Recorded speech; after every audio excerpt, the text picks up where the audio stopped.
ሰላም ውድ ተመልካቾች እንደናችሁ እንደምን አላችሁ? ወሳኝ የሆነ መረጃ ይዤላችሁ መጥቻለሁ። ይህ መረጃ ለሚመለከተው አካል በሙሉ እንዲደርስ ወሳኝ መረጃ ስለሆነ ለአማራ ትግል ለፋኖ ትግል ጠቃሚ መረጃ ስለሆነ ለሁሉም ለሚመለከተው አካል ለአማራ ሕዝብም እንዲደርስ ላይክ አድርጉ፣ ሼር አድርጉ፣ ኮሜንት አድርጉ።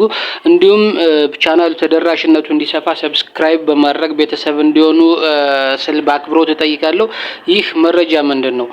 ሰሞኑን እነ ፍቅሩ ሙሉዬ እነ ጌራ ወርቅ እንዳለ እነ ማነገረው እጅ የሰጡትን ሰብስቦ በአንድ ሚዲያ አቅርቦታል ብልጽግና።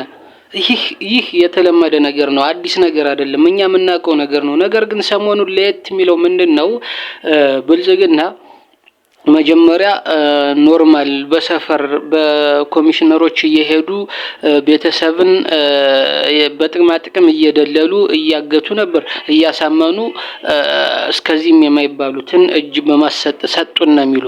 ከዚህ በፊት እስከዛሬ ሲሰሩትና ህዝቡን ሲያለማምዱት የአማራን ህዝብ ታጋዩን ስነ ልቦና ለመስበር ሲያደርጉት የነበረው ምንድነው? ሚሊሻውንም በሰፈር እየሰበሰቡ በሰፈር ከፑል ቤትና ከአረቂ ቤት እያፈኑ ፋኖ ነው በማለት እጅ ሰጡ በማለት ሚዲያ ላይ እያቀረበ በፎቶ ብቻ ሲሰራባቸው ነበር።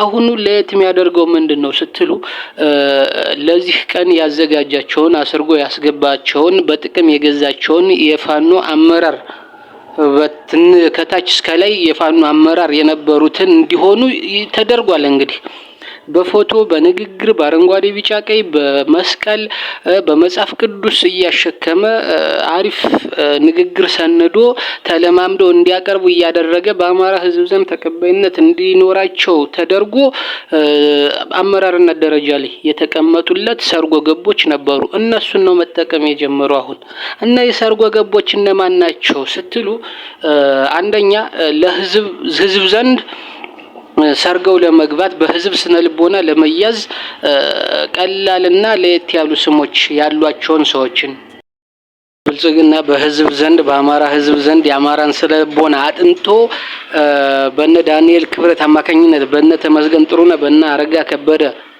አማካኝነት በነ ይልቃል ከፋለ አማካኝነት የአማራን ስነ ልቦና አጥንቶ በአማራ ፋኖ ውስጥ ተላላኪዎችን ባንዶችን መሪ አድርጎ ለማምጣት ያደረገባቸው ሁኔታ አለ። ፎቶ አረንጓዴ ቢጫ ቀይ ሰነድ ሰንዶ እየሰጠ ያን ንግግር አድርገው አንደበተ ርቱዕ እንዲሆነው በህዝቡ ዘንድ ተቀባይነት እውቅና እንዲያገኙ እና ወደ መሪነት እንዲመጡ ተጠቅሞበታል።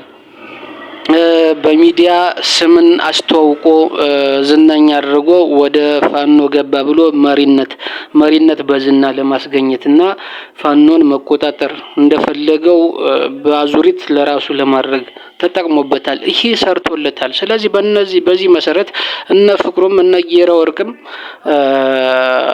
በዚህ መሰረት ወደፊት መጥቷል። አመራርነት ተሰጧቸው ቆይቷል። አሁንም አሉ እነ ፋኖ ባርች አሉ።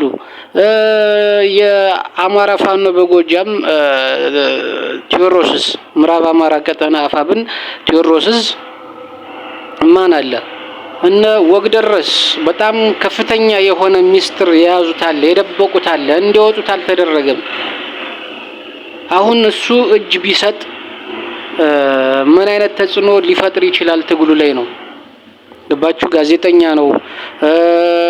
የእስክንድር ደጋፊ ነው ተብሎ ታስሮ ነበር ተብሎ ተወርቷል። ብዙ መዘዝ ያመጣ አሁን እሱ እጅ ቢሰጥ።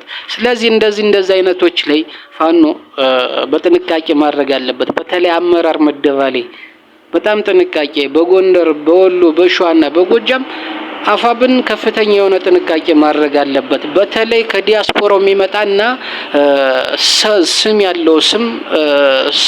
ያለው ሰው ወደ ፋኖ ሲቀላቀል ፋኖ ውስጥ ሆኖ ሚዲያ ላይ ሲንሸራሸር እዩን ሲል ትኩረት ማድረግ ያለበት ትኩረቱ ምንድነው?